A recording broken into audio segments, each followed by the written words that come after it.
누가복음 2장 25절에서 35절 말씀 봉독해 드립니다. 예루살렘에 시므온이라 하는 사람이 있으니 이 사람은 의롭고 경건하여 이스라엘의 위로를 기다리는 자라. 성령이 그 위에 계시더라. 그가 주의 그리스도를 보기 전에는 죽지 아니하리라 하는 성령의 지시를 받았더니 성령의 감동으로 성전에 들어가매 마침 부모가 율법의 관례대로 행하고자 하여 그 아기 예수를 데리고 오는지라. 시므온이 아기를 안고 하나님을 찬송하여 이르되 주제여 이제는 말씀하신 대로 종을 평안히 놓아주시는도다. 내 눈이 주의 구원을 보았사오니 이는 만민 앞에 예비하신 것이요 이방을 비추는 빛이요 주의 백성 이스라엘의 영광이니이다 하니 그의 부모가 그에 대한 말들을 놀랍게 여기더라. 시므온이 그들에게 축복하고 그의 어머니 마리아에게 말하여 이르되 보라 이는 이스라엘 중 많은 사람을 패하거나 흥하게 하며 비방을 받는 표적이 되기 위하여 세움을 받았고 또 칼이 내 마음을 찌르듯 하리니 이는 여러 사람의 마음의 생각을 드러내려 함이니라 하더라. 누가복음은 1장에서 이렇게 시작됐습니다. 1장으로 잠깐 넘어가 보시면 1장 1절을 이렇게 시작하죠. 우리 중에 이루어진 사실에 대하여 처음부터 목격자와 말씀의 일꾼 된 자들이 전하여 준 대로 내력을 저술하려고 붓을 댄 사람이 많은지라. 그 모든 일을 근원부터 자세히 미루어 살핀 나도 데오빌로 각하에게 차례로 써보내는 것이 좋은 줄 알았노니 라고 시작하고 있습니다. 그러니까 누가복음은 1절에 나와 있는 것처럼 우리 가운데 일어난 일에 대한 일을 써 보내려고 하고 있죠. 그러니까 우리 가운데 어떤 일이 일어났다는 것입니다. 그리고 그 일은 잘 알아야 한다는 것이죠. 우리가 살펴보고 있는 누가복음 1장과 2장을 쭉 볼 때 가장 중요한 일, 우리 가운데 일어난 가장 중요한 일이라면 2장 1절부터 나와 있는 예수님의 탄생 사건이라고 말할 수 있겠습니다. 다시 2장으로 가보시면 지난 시간에 살펴보셨는데 2장 1절부터 7절에 예수님의 탄생 사건이 나와 있습니다. 그런데 그리 길지 않은 기록이지만 가만히 읽어보면 이 분위기가 평범하지 않다는 것을 우리가 알 수 있죠. 5절에 보면 요셉이라는 4절에 요셉이라는 사람이 베들레헴이라고 하는 동네로 호적을 하러 갔다라고 되어 있습니다. 그리고 5절과 6절에 그 일을 이렇게 이야기하고 있죠. 그 약혼한 마리아와 함께 호적하러 올라가니 마리아가 이미 잉태하였더라. 거기 있을 때 그때에 해산할 날이 찼다라고 되어 있습니다. 5절과 6절을 원문은 이제 이런 식으로 이야기를 해줍니다. 아기가 태어났다는 얘기인데 순서가 이렇게 되어 있습니다. 요셉이 호적을 하러 갔다라고 처음에 이야기를 하죠. 그런데 혼자 가지 않고 마리아라는 여자와 함께 갔다. 마리아는 누구인가? 그의 약혼자였다. 이렇게 얘기합니다. 그리고 나서 그 약혼자 마리아가 이미 잉태하였다라고 얘기하고 있죠. 그러니까 약혼자 라고 소개를 한 이후에 이미 잉태하였다라는 말 자체가 우리에게는 그리 자연스럽지 않아 보이는 것이죠. 그리고 6절에서는 그렇게 잉태하였던 약혼자가 심지어 해산할 날이 찼다라고 얘기하고 있습니다. 자, 약혼자라고 얘기하고 있는 이유는 이때까지도 그 결혼에 대한 이식이 완료되지 않은 상태라는 것이죠. 그러니까 결혼할 사이인 게 맞지만 아직 결혼식이 완료되지 않은 상태에서 이 약혼자가 아이를 갖게 됐고 아이는 벌써 나오기 직전이었다라고 얘기하고 있습니다. 자, 이런 출생은 그리 평범하지 않고 우리한테 지금 우리가 보기에도 그리 자연스럽지 않은 분위기라는 것을 알 수 있죠. 그런데 그런 사연을 가진 아이가 태어났다고 여기 얘기하고 있고 7절은 이렇게 설명합니다. 첫 아이를 낳아 강보로 싸서 구유에 누였으니 이는 여관에 있을 곳이 없음이로라. 근데 해산할 때가 되어서 아이가 태어났다라고 얘기하죠. 그리고 그 아이를 낳은 일을 이렇게 요약하고 있는데 강보에 싸서 구유에 누였다라고 얘기하고 있습니다. 자, 구유, 우리가 교회 오래 다녔기 때문에 익숙하게 알고 있지만 구유는 뭘까요? 여물통입니다. 사전에 찾아보면 그 구유에 비슷한 말은 죽통이라고 되어 있습니다. 자, 구유처럼 오화해 보이지 않고 훨씬 우리에게 익숙하지 않은 장면으로 보이죠. 자, 아이가 태어났는데 그 아이가 강보로 쌓여 있는 것은 뭔가 덮어야 되는 것이니까 당연한 것이었을 텐데 그 아이가 여물통에 들어가 있더라라고 지금 얘기하고 있는 중입니다. 그리고 왜 그렇게 되었는가 이어서 얘기하고 있죠. 7절 하반절에 이는 여관에 있을 곳이 없음이로라라고 얘기하고 있습니다. 있을 곳이 없었기 때문에 이 아이가 죽통에 들어가 있게 되었다라고 지금 요약하고 있는 것이죠. 자, 있을 곳이 없기 때문이다라는 말은 의도적으로 지금 이 아이를 여물통에 넣으려고 이렇게 낳은 것이 아니다라는 것을 얘기하고 있는 중입니다. 그러니까 일부러 구유를 택한 것이 아니었다는 것이죠. 그런데 상황에 밀려 어쩌다 보니 아이는 나오려고 하고 아이를 누일 곳은 여기밖에 없었다라고 우리에게 얘기하고 있는 것입니다. 자, 앞에서 말씀드렸던 것처럼 1, 2장 전체에 가장 중요한 사건이 이 아이의 탄생인데 이 중요한 사건이 우리에게 들려질 때 일이 그렇게 된 것이로구나라고 우리가 쉽게 고개를 끄덕일 수 없을 만큼 이 이야기는 평범하지 않은 무언가 이 일이 대체 뭔가라고 머뭇거릴 만한 그런 분위기로 우리에게 소개되고 있는 것입니다. 보통 이런 경우라면 어떻게 할까요? 여러분, 우리 시대에 어느 부모가 아이를 낳았는데 아이가 축사에 있더라 그러면 어떻게 할 것 같으십니까? 아마 119라도 불러야 정상일 겁니다. 아니, 아이를 어디 거기에 두는가? 병원이라도 데려가야지라고 말할 만한 상황이죠. 그러니까 우리에게 있는 익숙함을 좀 걷어내고 이 일을 보자면 이 일은 거의 사고에 가까운 것이라고 말할 수 있겠습니다. 청년부 중에 누가 결혼을 했는데 아이를 낳았는데 여물통에 아이를 두고 있더라, 갈 곳이 없더라 그러면 우리 어떻게 해야 될까요? 아마 이 자리에서 다 함께 구제헌금해서 갖다 줘야 맞을 법한 그런 일입니다. 근데 이 일이 가장 중요한 사건이라고 소개되고 있죠. 자, 이 부모는 이 아이가 특별한 아이라는 걸 잘 알고 있었습니다. 어머니는 이 아이가 어떻게 잉태되었는지를 알고 있었고 또 아버지도 이 아이의 특별한 점을 알았기 때문에 이 결혼을 취소하지 않고 부부관계를 이어가기로 마음먹었던 것이죠. 그러니까 이렇게 아이가 특별한 아이라는 것을 알았다면 이 아이를 좀 잘 낳고 싶었을 게 당연한 일일 것입니다. 잘 준비해서 근사하게 이 아이에 어울릴 만한 그런 탄생의 여건들을 마련해줘야 맞았겠죠. 그런데 지금 이들은 이 중요한 아이를 낳게 되었는데 있을 곳을 구할 수 없었다라고 지금 얘기하고 있습니다. 그리고 아이는 이런 형편을 아는지 모르는지 쑥 나와버린 것이죠. 특별한 아이라면 좀 이때만은 지나서 이런 응급하고 정상적이지 않은 상황은 좀 피해서 나올 수는 없었을까 하는 그런 질문을 갖게 하는 본문이 여기 기록되어 있는 것입니다. 그러니 우리는 이 사건을 볼 때 이게 도대체 무슨 뜻인가, 이 사건의 의미는 무엇인가라고 이제 묻게 되는 것이죠. 그리고 이 사건의 의미는 이처럼 우리에게 불러일으키는 질문을 알아들은 것처럼 이미 앞에서 그 의미를 설명한 바가 있습니다. 그것이 1장 끝부분에 나와 있는 사가랴, 세례 요한의 아버지의 예언에 담겨 있죠. 1장 67절에 가보시면 세례 요한을 낳은 이후에 입이 풀린 그 부친 사가랴가 성령의 충만함을 받아 예언하였다고 이야기를 하고 그 예언의 내용이 기록되어 있습니다. 1장 68절부터 제가 몇 절 읽어보겠습니다. 찬송하리로다 주 이스라엘의 하나님이여, 그 백성을 돌보사 속량하시며 우리를 위하여 구원의 뿔을 그 종 다윗의 집에 일으키셨으니 이것은 주께서 예로부터 거룩한 선지자의 입으로 말씀하신 바와 같이 우리 원수에게서와 우리를 미워하는 모든 자의 손에서 구원하시는 일이라 라고 그 예언의 내용이 시작되고 있죠. 자, 사가랴가 하나님을 찬송하는 것으로 시작합니다. 찬송하라 이스라엘의 하나님을, 이렇게 얘기하죠. 자, 왜 찬송해야 하는가? 이렇게 이어집니다. 그 이유가 그 백성을 돌보사 속량하셨다라고 되어 있죠. 자, 주어는 하나님입니다. 하나님이 그 백성을 돌보셨다라고 되어 있는데 이 돌보사라는 단어는 몇 가지 의미로 해석이 될 수 있습니다. 우리 성경에는 돌보사라고 되어 있는데 오셨다라는 말로 번역될 수도 있습니다. 이 똑같은 단어가 어디 사용되고 있냐면 78절에 가보시면 돋는 해가 위로부터 우리에게 임하여라는 말과 같은 말이죠. 그러니까 지금 그 사가랴의 찬송은 이런 것이죠. 우리에게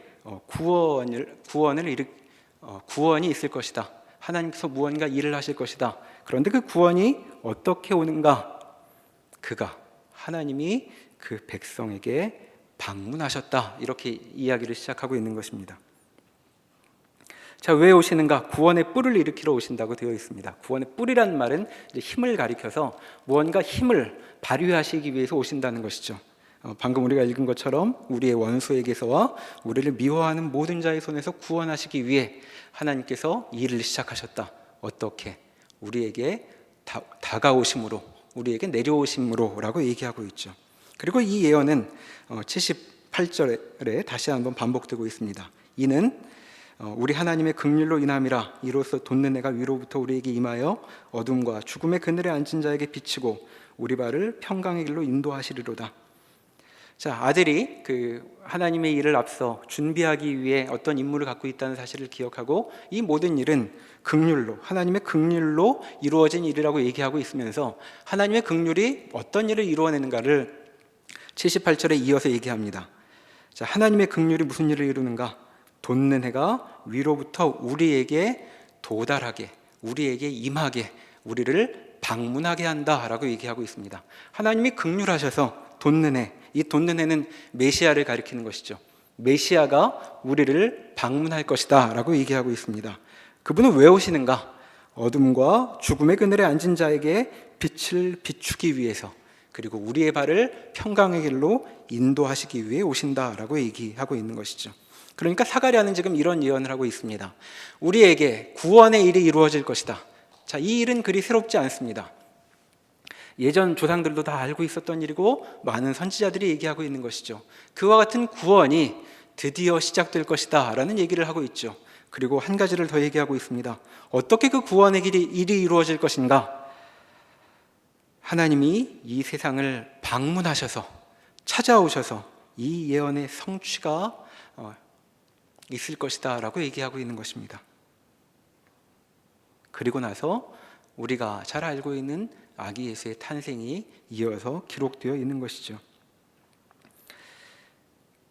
자, 탄생 기사가 우리에게 보여준 것처럼 탄생 기사 자체는 우리에게 여러 가지 질문을 불러일으킨다고 말할 수 있습니다.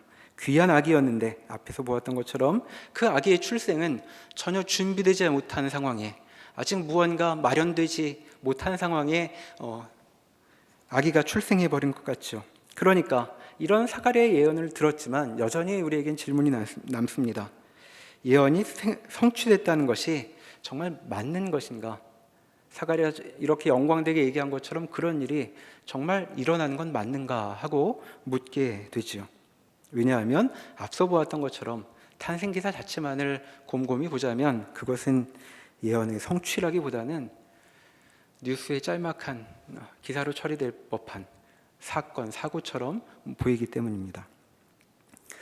그러나 이 일이 중요한 일 맞다, 그리고 예언의 성취가 맞다라는 것을 우리에게 알려주려고 하는 것처럼 2장에 보면 예수님의 탄생 사건 이후에 세 개의 증언이 이 탄생의 의미에 대한 설명을 담고 있는 증언 세 개가 연이어 나오고 있습니다. 그것이 2장 8절부터 38절에 이르는 세 부류의 사람들을 통하여 이루어진 증거죠. 첫째는 목자들이었고, 둘째는 오늘 본문으로 읽은 시므온이라는 사람이었고, 그리고 본문 뒤에 나오는 안나라는 사람이 예수의 탄생이, 이 아이의 탄생이 어떤 의미를 갖고 있는가를 우리에게 알려주고 있습니다. 첫 번째 목자들이 8절에 소개되고 있죠. 자, 이 사람들은 이렇게 소개됩니다. 8절부터 제가 몇 절 읽어보겠습니다. 그 지역에 목자들이 밤에 밖에서 자기 양떼를 지키더니 주의 사자가 곁에 서고 주의 영광이 그들을 두루 비침에 크게 무서워하는지라. 천사가 이르되 무서워하지 말라. 보라, 내가 온 백성에게 미칠 큰 기쁨에 좋은 소식을 너희에게 전하노라. 오늘 다윗의 동네에 너희를 위하여 구주가 나셨으니 곧 그리스도 주시니라. 자, 천사가 방문을 하죠. 어떤 사람들에게? 목자들에게 방문합니다. 자, 목자들은 8절에 보면 이렇게 소개되어 있습니다. 밤에 밖에서 양떼를 지키던 사람들이다 라고 얘기하고 있죠. 자, 밤에 잠을 자지 못하고 깨어 있습니다. 그것도 밖에 깨어 있죠. 자, 평범하지 않은 직업이라는 것을 알 수 있죠. 자, 밤낮을 바꿔서 일을 해야 하는 직업인데 그것도 야외에 있습니다. 자, 여러분, 지금 이런 직업 우리가 갖고 있다면 여러분 기분이 어떠실 것 같으십니까? 나는 낮에는 늘 자야 되는 사람이라면.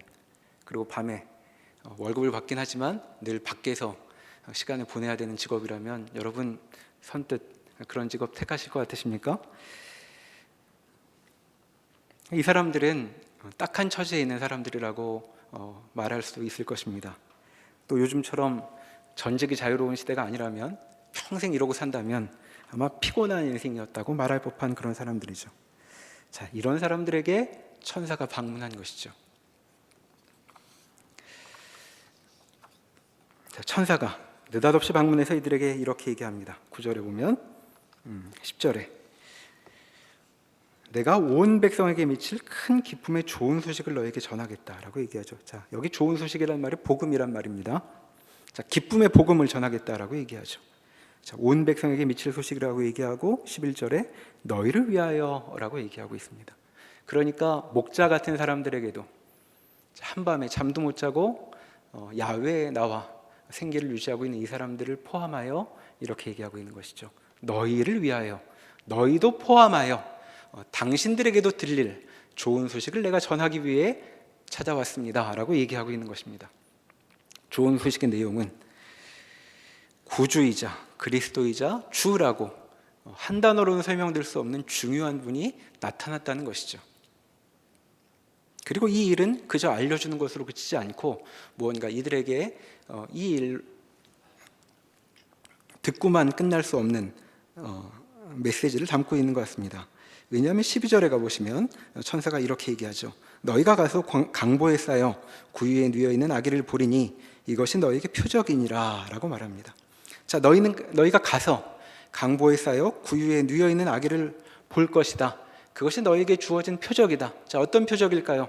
너희에게도 좋은 소식이, 기쁨을 불러일으킬 만한 좋은 소식이 주어졌다는 것을 너희가 실감할 수 있을 것이다 라고 얘기하고 있습니다.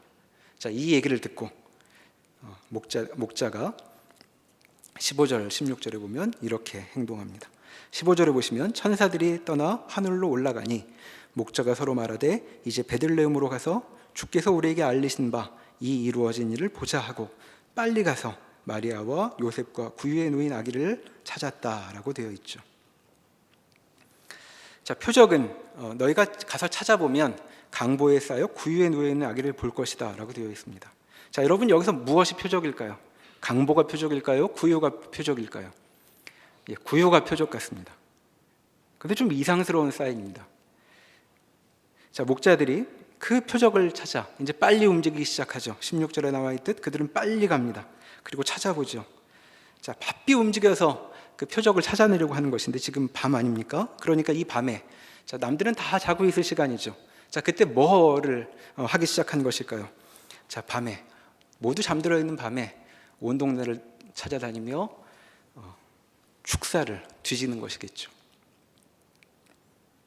다들 자는 밤이니 문을 두드리며 잠 좀 깨보십시오. 뭐 하나 묻겠습니다 라고 말할 그럴 상황이 아니었을 것입니다. 그러니 조용한 곳에 어딘가 이 표적에 따라 여물통에 들어가 있는 아이가 있나를 찾아다닌 것이겠죠. 이상스러워 보이는 표적이지만 이들은 천사의 말을 아주 중요하게 생각한 것 같습니다. 그래서 16절에 얘기하듯 천사가 가자마자 빨리 그 표적을 찾아가죠. 그리고 드디어 찾아냅니다. 17절부터 보면 아기를 찾아서 보고 천사가 자기들에게 아기에 대하여 말한 것을 전하니 듣는 자가 다 목자들이 그들에게 말한 것을 놀랍게 여기되 마리아는 이 모든 말을 마음에 새겨 생각하니라.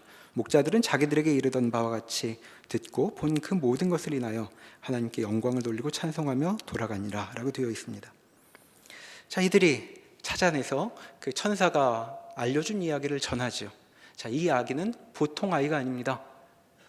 구주, 구원자요, 그리스도요, 그리고 주인이라고 말할 그렇게 설명할 수밖에 없는 존재가 태어난 건 맞습니다 라고 천사의 이야기를 전하죠. 그리고 이들의 말은 두 가지 반응을 불러일으킵니다. 자, 이 일을 중요하게 여기고 천사의 말을 따라 나선 목자들에게는 기쁨과 찬송의 일을 가져왔다고 얘기하고 있습니다. 자, 이들은 왜 기뻐했을까요? 천사 말이 맞았기 때문입니다. 아직 많은 것을 이해하지 못했지만 천사가 이야기해 준 것이 거짓이 아니구나, 우리가 지금 참으로 중요한 일에 참여했구나라는 것을 알게 된 것이죠. 그러나 이들 말고 다른 사람들에게는 놀라움을 불러일으킵니다. 18절에 나와 있는 듣는 사람들이 다 놀랍게 여겼다라고 되어 있는데, 이제 놀랍다라는 말은 단어를 바꿔보자면 이상스럽게 여겼다라는 말로 번역하기도 합니다. 무언가 얘기를 들었는데 이 상황하고 잘 어울리지 않아 이상스럽게 여기는 것이죠. 이게 대체 무슨 얘기인가? 있을 법하지 않은 자리에 이 아이를 놓고 이 사람들이 갑자기 들이닥쳐서 이 해주는 얘기가 대체 무슨 뜻일까 하고 궁금히 여긴 것이죠. 자, 이것이 이 아이의 탄생과 관련된 첫 번째 증언이었습니다. 그리고 22절 이하에 두 번째 증언이 나오죠. 22절에 보시면 모세의 법대로 정결 예식의 날이 참에 아기를 데리고 예루살렘에 올라가니 이는 주의 율법에 쓴 바 첫 해에 처음 난 남자마다 주의 거룩한 자라 하리라 한 대로 아기를 죽게 드리고 또 주의 율법에 말씀하신 대로 산비둘기 한 쌍이나 혹은 어린 집비둘기 둘로 제사하려 함이더라. 자, 모세법에 나와 있는 정결 예식은 아이를 위한 것은 아니었습니다. 여기 지금 두 가지 이야기가 섞여 있는데, 이 정결 예식은 어머니를 위한 것이었죠. 아이를 낳은 산모는 남자아이를 낳을 경우에는 7일 동안 부정하다라고 모세 율법에 적혀 있습니다. 그리고 33일이 지날 동안, 그 이후에 33일이 지날 동안도 정결하여지지 못한다라고 얘기하죠. 그래서 아이를 낳고 40일이 지나면 그때 성전에 가서 하나님께 번제와 속죄제를 드리기로 되어 있는 것입니다. 그것이 24절에 나와 있는 것인데, 산비둘기 한 쌍이나 어린 집비둘기 둘로 제사한 것, 이것은 이제 어머니를 정결하기 위한 예식이죠. 비둘기 두 쌍으로 예물을 드리는 걸 보면 레위기의 가르침에 따르면 이 부모가 별로 그 경제적 여유가 없는 부모라는 것을 우리에게 이제 암시해주고 있습니다. 그리고 23절에 나와 있는 주의 율법에 쓴 바 첫 해에 처음 난 남자마다라고 되어 있는 이 부분은 처음 난 아이는 하나님께 바쳐야 되죠. 그러니까 하나님께 대속을 하고 그리고 그 아이를 하나님께 바치는 예식이 필요합니다. 그래서 지금 그 아이를 낳고 시간이 지나서 40일이 지난 이후에 예루살렘 성전으로 이 가족이 올라간 일이 여기 이제 기록되어 있는 것이죠.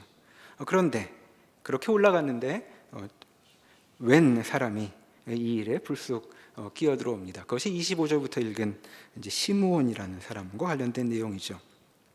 오늘 앞에서 읽었던 것처럼 25절에 이 사람은 이렇게 소개되고 있습니다. 의롭고 경건한 사람이다라고 얘기하고 있죠.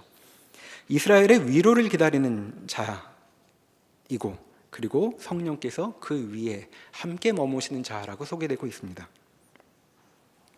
자, 하나님께서 아주 특별하게 여기신 사람으로 보이죠. 그런데 그가 성령께서 그 위에 계시기 때문에 듣게 된 말은 이런 것이었습니다. 26절에 보듯 그가 주의 그리스도를 보기 전에는 죽지 아니하리라 하는 성령의 지시를 받았다고 이야기하고 있죠. 자, 성령께서 계시를 해주셨는데 너는 주의 그리스도, 여기 주는 하나님일 것입니다. 하나님께서 보내신 메시아를 보기 전에는 죽지 않을 것이다 라는 특별한 말을 이제 받았다는 것이죠. 자, 이 말이 시므온에게는 어떻게 들렸을까요? 자, 메시아가 오시면 어떻게 된다는 얘기일까요? 곧 죽을 거라는 얘기입니다. 자, 메시아가 오시면 좋았을까요? 아니면 좀 늦게 오시면 좋았을까요? 간단히 말할 수 없는 그런 상태에 시므온은 이 계시 때문에 이제 놓이게 된 것이죠. 어쩌면 곤경인 것처럼 보입니다. 왜냐하면 이 사람의 처지는 그리스도와 자기 자신은 공존할 수 없다는 것을 알고 사는 인생이기 때문에 그렇죠. 이런 생각도 들었을 것입니다. 하나님이 중요하지 않은 것 같은 느낌이 들 때는 메시아는 되도록 늦게 오셔야 된다는 생각이 들기도 했겠죠. 그러나 하나님이 중요해서 하나님의 일이 이루어지면 좋겠다고 마음을 먹게 된다면 자기 인생이 뭘까 하고 돌아보는 질문이 생겼을 것입니다. 나는 뭐 이렇게 태어났을까? 왜 그리스도와 나는 겹쳐있는 시간이 이렇게 짧은 이런 인생이었을까 하는 그런 질문이 시므온에게는 들었을 것 같죠. 마치 이런 것 같습니다. 아이를 가졌을 때 그 산모가 어떤 그 병에 걸리면 이제 아이를 살리려면 산모가 죽고 산모가 살려면 아이를 죽이려고 하는 이제 이런 양자택일의 상황에 빠질 때가 있죠. 그래서 여러분 어렸을 때 그런 동화 들어보신 적 있지 않습니까? 아이가 우리 엄마는 왜 없고 나는 엄마 없이 살았나요? 그랬더니 엄마가 너를 살리고 돌아가셨다. 이런 마치 이제 그런 형편에 처한 것이 이제 시므온 같은 인생입니다. 근데 시므온이 이 아이를 보고 이렇게 얘기하는 것이죠. 부모가 율법의 27절에 보면 그 아기 예수를 데리고 들어오는데 시므온이 그 아기를 안고 하나님을 찬송하여 이렇게 얘기합니다. 29절에 주제여 이제는 말씀하신 대로 종을 평안히 놓아주시는도다 이렇게 얘기하고 있습니다. 자, 기뻐서 하는 얘기죠. 30절에 있듯 내 눈이 주의 구원을 보게 되었기 때문입니다 라고 얘기하고 있습니다. 주의 구원을 봅니다. 제가 드디어 주의 구원을 보는군요. 자, 아기를 보고 그것을 깨닫는 것이죠. 자, 그러니 저는 이제 평화롭게 노임을 받을 수 있습니다. 주님 저를 데려가십시오 라고 얘기하고 있는 것이죠. 무슨 얘기일까요? 저는 이제 곧 죽을 거 저 압니다. 저는 죽을 테지만 저는 평화를 누립니다. 왜냐하면 하나님의 구원이 이 땅에 임한 것을 맛보았기 때문이다. 이렇게 얘기하고 있는 것입니다. 이제 죽어도 좋습니다. 왜냐하면 저는 이것으로 제가 이제까지 살아온 것, 이 일 하나로 충분히 다 설명되고 남기 때문입니다 라고 찬송을 하고 있는 것이죠. 자, 이 일을 보는 사람들은 잘 이 의미를 몰랐겠죠. 그러니까 33절에 그의 부모의 반응이 또 이렇게 나와 있습니다. 그의 부모가 그에 대한 말들을 듣고 놀랍게 여기더라. 역시 이상하게 여겼다라는 말로 번역할 수 있습니다. 자, 사람들은 무슨 일인지 모르고 있죠. 그러나 이 아이가 참으로 중요한 아이구나, 구원이로구나, 이 아이가 바로 구원 그 자체를 뜻하는구나를 다시 한번 여기서 확인받게 되는 것입니다. 다시 한번 대조가 있죠. 자, 이 소식 앞에 목자들과 사람들처럼 한쪽은 기뻐하고 또 한쪽은 이상스러워하는 일이 이어지고 있습니다. 자, 이것이 두 번째 증언이었다면 세 번째 증언이 36절부터 나와 있습니다. 36절부터 제가 몇 절 읽어보겠습니다. 또 아셀 지파 바노엘의 딸 안나라고 하는 선지자가 있어 나이가 매우 많았더라. 그가 결혼한 후 7해 동안 남편과 함께 살다가 과부가 되고 84세가 되었더라. 이 사람이 성전을 떠나지 아니하고 주야로 금식하며 기도함으로 섬기더니 마침 이때에 나와서 하나님께 감사하고 예루살렘의 속량을 바라는 모든 사람에게 그에 대하여 말하니라. 구약의 한나하고 이름이 같은 말입니다. 아버지 이름이 바누엘. 우리는 잘 모르죠. 누구인지 모르겠는데 바누엘은 이제 브니엘과 어원을 같이 하는 것으로 보이죠. 브니엘은 하나님의 낯, 하나님의 얼굴이라는 뜻입니다. 자, 이 여인이 한 여인이 여기 등장하는데 그 사람은 나이가 좀 많았다라고 얘기하고 있죠. 그리고 그 나이 많은 여인이 왜 여기 있냐면 37절에 나와 있듯 주야로 금식하며 기도하느라고 성전을 떠나지 않았기 때문이다라고 얘기하고 있습니다. 선지자라고 얘기하고 있는데 여기 짤막하게 나와 있는 이 여인의 인생은 그런데 그렇게 평범해 보이진 않죠. 36절에 나와 있듯 결혼한 후 7년 동안 남편과 살았다고 얘기하고 있습니다. 그리고 과부가 되어 이제 84세가 되었다라고 얘기하고 있죠. 그 당시에 13살, 4살, 5살쯤 결혼했을 테면 7년 살고 남편이 먼저 죽었다면 20대 초반일 겁니다. 자, 청년일부 1학년, 2학년쯤 하는 나이에 남편을 잃은 거죠. 자, 그때 과부가 되면 어땠을까요? 자, 이제 남편은 죽었으니 성전 가서 나는 하나님께 기도하고 살련다. 이런 마음이 들었을까요? 그리 간단치 않았을 것 같습니다. 그때 남편을 잃으면 하나님께 기도할 형편이 아니겠죠. 자기 인생이 저주스러웠을 겁니다. 이게 뭡니까 대체? 우리는 결혼 안 하고도 이렇게 괴로운데 결혼하고 남편 20살에 데려가면 기도가 나왔을까요? 아마 쉽게 안 나왔을 것 같죠. 자, 그런데 그렇게 얼마나 살았냐면 84세가 되었다고 되어 있는데 이건 이제 읽기에 따라 84세가 되었다고 읽기도 하고 과부가 되어 84년이 지났다고 읽기도 합니다. 앞에 나이가 아주 많았다라고 얘기하는 걸 보면 과부가 된 지 84년이 지났다고 읽을 수 있는 가능성도 있습니다. 자, 그냥 84세든가 아니면 105세쯤 됩니다. 자, 최소 과부로 산 지 65년쯤 되는 거죠. 자, 이 사람이 성전을 떠나지 않고 주야로 금식과 기도로 하나님을 섬겼다라고 얘기하고 있죠. 앞서 우리가 생각해 본 것처럼 처음부터 그랬을 것 같지 않다면 적어도 65년, 길게 보면 84년의 이 기간 동안 그의 마음에는 여러 가지 오르내림과 사연이 있었을 것입니다. 그런데 그가 어찌되었든 이 시간이 지나서 지금 확인하게 되는 것은 재혼도 마다하고, 자, 20살에 얼마든지 재혼할 수 있었죠. 그 당시에 제 남편을 잃고 나서는 얼마든지 다시 결혼할 수 있었습니다. 그런데 재혼도 하지 않은 걸 보면 이 사람이 남편을 잃은 일이 그렇게 쉽게 잊어버릴 만한 인연이 아니었다는 것을 짐작하게 하죠. 자, 그러면 성전에서 정말 울면서 하나님 앞에 원망하고 속상해했던 일이 굉장히 길었을 법합니다. 그런데 지금은 하나님을 금식과 기도로 섬길 수 있는 자리에 와 있는 것이죠. 심지어 성전을 떠나지 않았다는 것은 여기에서 숙식을 했다는 뜻은 아니고, 여자가 성전에서 머물 만한 곳은 없었으니까 늘 깨어있으면 성전에 들어와 하나님께 기도하는 사람이었다는 것이죠. 그리고 지금 이 나이에 이제 와서 이 아이를 보는 것입니다. 자, 아이를 보고 이 사람이 어떻게 반응합니까? 38절에 보면 마침 이때에 나와서 하나님께 감사하였다라고 얘기하고 있습니다. 그리고 그 이유를 이렇게 얘기하죠. 예루살렘의 속량을 바라는 모든 사람에게 그에 대하여, 그 아이에 대하여 말하였다라고 얘기하고 있습니다. 자, 속량, 값주고 사는 것, 구속이라고 말하기도 하고 구원이라고 넓혀 얘기할 수도 있는 말입니다. 우리에게 구원이 주어졌다. 자, 어떤 자일까요?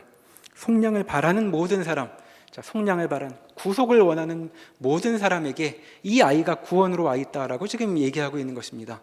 자, 아마도 그 자신이 속량을 바라는 모든 사람의 일원이었을 것이라고 우리가 짐작해 볼 수 있죠. 그래서 이 아이를 보며 감사하고 있는 것입니다. 자, 안나는 아마 성전에서 유명한 사람이었겠죠. 성전에서 내내 기도하는 사람, 어디 안 가고 늘 기도하는 사람이었겠죠. 자, 누군데 맨날 와서 기도하는 거야? 사람들이 다 알았을 것입니다. 남편하고 7년 살다가 과부된 사람이래. 그 언젠데? 적어도 65년 전에. 자, 그런 사연을 가진 사람이죠. 그런데 그 사람이 지금 성전에 와서 표정이 바뀐 것이죠. 들뜬 표정으로 이 아이 좀 보십시오. 이스라엘에게 구속이 이루어질 것입니다. 그 속량을 바라는 사람들에게 구원이 도착했습니다 라고 얘기하고 있는 것입니다. 그러니 사람들이 다시 한번 생각했을 것이죠. 대체 무슨 일이길래 우리가 아는 그 안나, 세상의 슬픈 사연은 다 가지고 있는 것 같은 그 안나가 저런 표정으로 우리에게 이야기를 하는 것일까? 역시 여기에도 기쁨과 의아함이 교차하고 있는 그런 반응이 여기 나와 있는 것입니다. 자, 이와 같은 세 번의 사건을 통해 이 아이가 누구인지 다시금 이 아이의 부모들에게 누누이 반복해서 이야기해 주고 있죠. 예수 탄생은 구원이 도래했다는 것이었습니다. 그리고 그 구원의 도래는 앞에 사가랴가 이미 충분히 이야기했던 것이죠. 자, 그렇다면 왜 이렇게 세 번이나 걸쳐서 예수의 탄생, 이 아이의 탄생을 알려주어야 하는 일이 있어야 했던 것일까요? 여러 더 깊은 의미가 있겠지만 우리가 한 가지 점을 여기 주목해 볼 수 있습니다. 앞에서 살펴본 것처럼 예수 탄생의 의미를 알려주고 있는 이 사람들 자체가 우리에게 어떤 메시지를 전달하고 있는 것이죠. 자, 이들은 어떤 사람들인가요? 우리가 살펴본 것처럼 여러 사연들을 갖고 있는 사람들이고, 그리고 여러 그룹의 사람들을 망라하고 있는 표현이라고 말할 수 있겠습니다. 자, 도시에 거주하는 사람도 있었고 도시 바깥에 거주하는 사람도 있었습니다. 자, 낮에 깨 있고 밤에 잠자는 사람도 있었고, 낮에 잠자고 밤에 깨어 있는 사람도 여기 있죠. 자, 남자도 있고 여자도 있습니다. 자, 이 여러 부류의 사람들이 등장해서 지금 구원이 이르렀다라고 얘기하고 있는 것이죠. 이 세 그래서 등장인물들은 우리에게 무언가 메시지를 던진다는 것을 다시 기억해 볼 수 있습니다. 목자들은 밤에 야외에 나와 있는 사람들이었습니다. 간단히 말해서 보통 일상의 삶으로부터 배제되어 있는 사람들이었죠. 눈에 안 띄는 사람들입니다. 사람들이 다 깨 있을 때는 어딘가 들어가 자고 있는 사람들이니 이들이 있는지 없는지도 모를 법한 그런 사람들이죠. 천사가 왜 이 사람들을 찾아왔을까요? 아마 상상을 조금 더 발휘해 보자면 예수님이 밤에 탄생하셨는데 이 기쁜 소식을 알려야 되겠는데 천사가 찾다가 깨어있는 사람들이라고는 이 사람들밖에 없어서 온 건 아닐까 하는 생각도 해봅니다. 굳이 찾아온 것이죠. 어떤 사람들에게? 이처럼 사람들로부터 배제되어 있는 사람들에게 천사가 찾아왔습니다. 그리고 이렇게 얘기했죠. 너희를 위하여 구주가 나셨다라는 얘기를 했습니다. 두 번째 등장한 시므온은 어떤 사람이었습니까? 그리스도와 공존할 수 없는 인생을 가진 사람이었습니다. 그리스도가 중요했는데도, 하나님이 중요했는데도 하나님의 중대한 일을 제대로 맛볼 수는 없는 인생이었던 것이죠. 자, 무슨 인생이 이런가 싶을 인생입니다. 자, 우리가 시므온 같았으면 어땠을까요? 자, 우리가 교회에 와서 또 성경을 읽을 때 많이 드는 그런 느낌을 갖지 않았을까요? 다 좋은 얘기인데 대체 나하고 무슨 상관인가? 이 구원이 오늘의 삶에, 내 일주일의 삶에 무슨 상관이 있단 말인가? 시므온이 그렇게 물었을 것 같습니다. 구원 이루는 건 맞는데 전 안 살 거잖아요. 그런 사람이 지금 이 구원에 대해 이야기하고 있는 것입니다. 그리고 안나가 등장하죠. 과부로 84년 산 사람입니다. 안나 같은 인생은 어쩌면 그 자체로 저주받은 인생이라고 말할 법한 그런 사람 같습니다. 무엇에 우리의 불행을 이런 인생에 비해 볼 수 있을까요? 이 증언자들은 전부 우리에게 이런 공통점을 보여주는 것 같습니다. 무언가 좋지 못한 상황들을 안고 있는 사람들이었죠. 사람들이 의도적으로 택하라고 한다면 별로 택하지 않았을 법한 그런 자리에 와 있는 사람들입니다. 자, 한마디로 말하자면 이런 것이죠. 이 사람들에게 마이크를 들이대고 당신 인생을 말해보십시오. 당신 인생이 어떠한 것인지 얘기해 보십시오라고 말한다면 이렇게 말하지 않았을까요? 한마디로 제 인생을 얘기한다면 사고입니다. 사고. 제 인생은 사고 그 자체입니다. 왜 살았을까요? 싶은 그런 인생을 사는 사람들인 것이죠. 그리고 이런 자들이 구원의 일이 시작되었다고, 하나님이 오셨다는 것을 증언하고 있는 것이죠. 그러니까 이들의 증언은 단지 어떤 일을 알려주는 전령에 그치는 것이 아니라 자신의 인생을 담아서 지금 이 구원의 이야기를 증언하고 있는 것입니다. 우리 같은 자들에게도 구원이 이르렀다는 것, 그것을 이들의 감사와 찬송이 표현하고 있는 것이죠. 그리고 이 누가복음 2장에 이들의 사건이 나와 있는 이유는 이런 인생에도 구원이 이루어진다는 것을 우리에게 알려주고 있기 때문입니다. 이런 인생도 기뻐할 만한 일이 이제 시작되고 있다라고 알려주고 있는 것이죠. 그리고 이것은 단지 이 세 등장인물의 인생에만 국한되는 것이 아니었습니다. 앞에서 우리가 보았던 것처럼 이것은 이미 예수 자신의 탄생이 보여주고 있는 것과 마찬가지인 것이죠. 보통의 부모라면 절대 자식에게 주지 않을 법한 그런 출생의 사연을 경험한 이 아이, 예수의 인생입니다.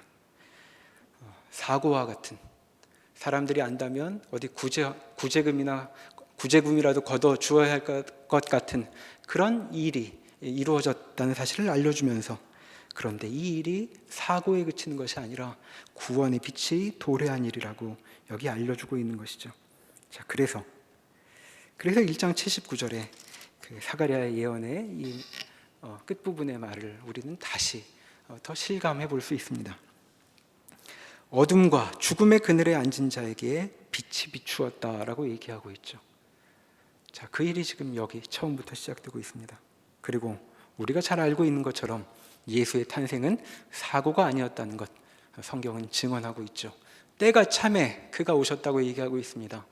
적절한 때에 오셨다고 얘기하고 있죠. 자, 뭐가 적절한 걸까요? 자, 이 적절하다는, 때가 찼다는 말이 뭘까요? 주께서 그렇게 태어나신 일은, 예수가 그렇게 탄생하신 일은 하나님의 의도 가운데 있었다는 것입니다. 구원이 이루어져 가는 자리, 그 의도적인 자리가 예수의 탄생의 그 자리였다고 얘기하고 있습니다. 그리고 그의 탄생을 증언하고 있는 자들에게 이야기해 주고 있죠. 너희들뿐만 아니라 구원을 주려고 하시는 그분도 그런 인생의 자리를 겪어 오실 것이다. 그리고 겪고 계시다. 그러니 너에게 임할 구원을 소망하여 보아라 라고 얘기하고 있는 것입니다. 예수의 탄생은 바로 이런 일로 우리에게 다가오고 있습니다. 여러분, 사시면서 자기 인생을 돌아볼 때 사고라고 느껴질 때가 있으십니까? 이건 이렇게 살 수는 없는 일이야. 어디서부터 어떻게 잘못됐는지 나도 복잡해서 모르겠지만 이건 전혀 내가 원하지 않는 상황 같아 하고 느껴질 법한 그런 상황이라고 느껴지실 때가 있으신가요? 내 인생은 도대체 뭘까? 아무것도 이루어지지 않은 것 같고, 아니, 이루어지지 않는 정도가 아니고 이제 다 끝난 것 같든, 아니, 원점으로라도 돌리면 좋을까? 마이너스 같은 인생처럼 느껴질 때 성경은 이렇게 얘기하고 있는 것입니다. 예수가 그렇게 태어나셨다.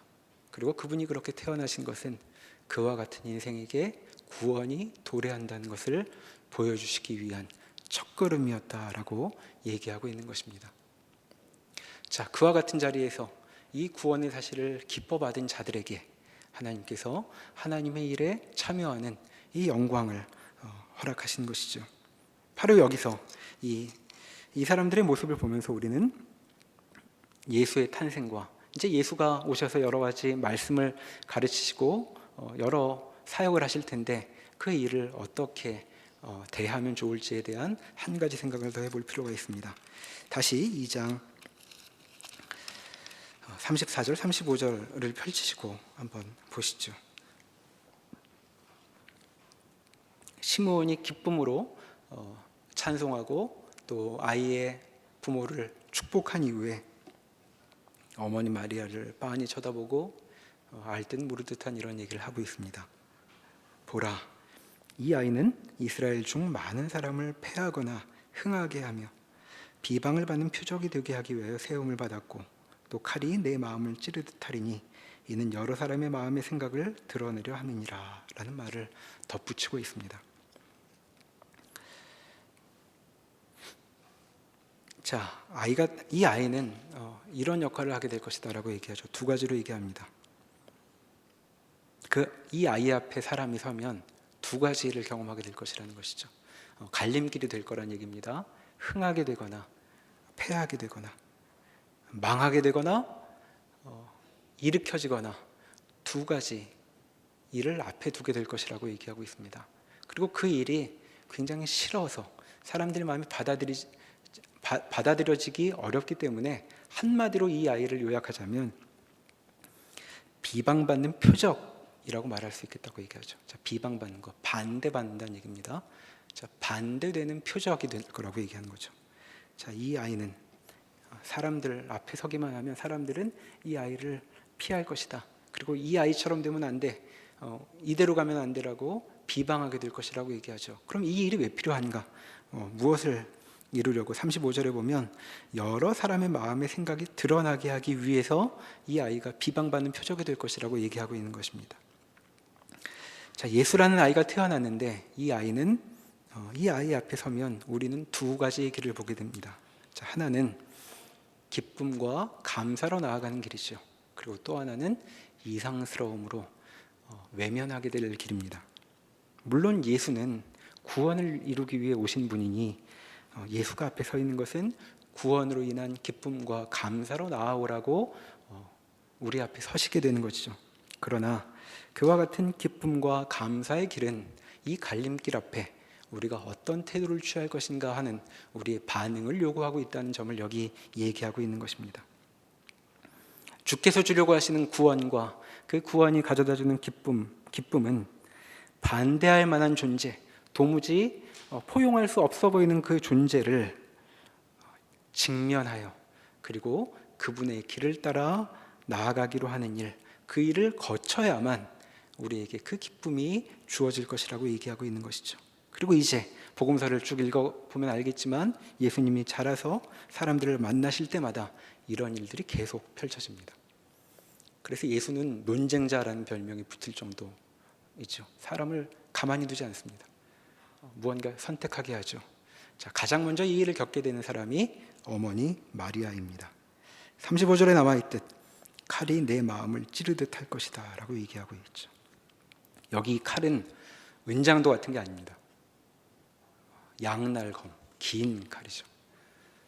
자, 예수가 벌일 일을 보면 내 마음에 큰 칼이 찔러 들어오는 것 같은 일을 겪을 것이다 라고 얘기하고 있습니다.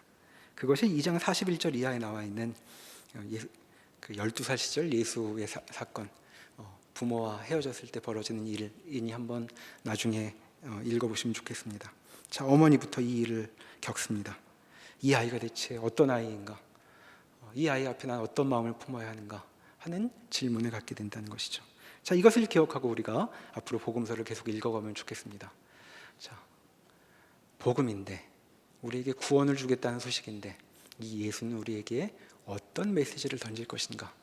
자, 계속해서 이 예수 앞에 우리는 서게 될 것입니다. 우리는 예수에게서 무엇을 볼 것인가?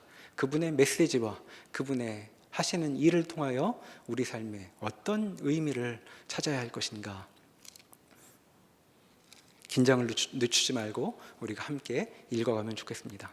자, 그 말로 들어가기 전에 앞에서 살펴본 그 사건 한 가지를 기억하며 오늘 말씀을 마무리하려고 합니다.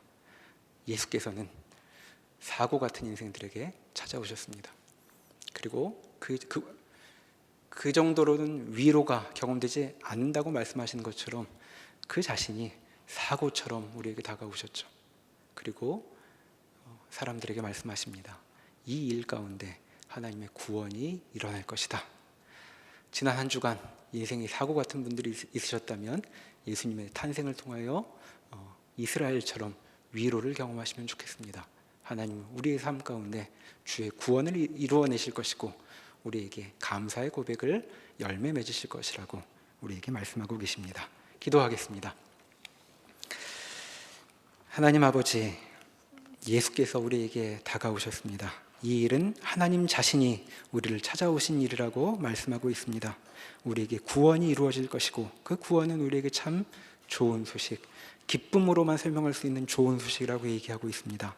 우리 인생이 때마다 어둠에 놓여있는 것 같은 느낌이 들 때에 예수께서 우리의 인생을 찾아오셨다는 사실을 기억하고 하나님 앞에 우리의 인생을 걸고 찬송으로 나아가는 그런 사람들 되게 도와주시옵소서. 예수님의 이름으로 기도합니다. 아멘.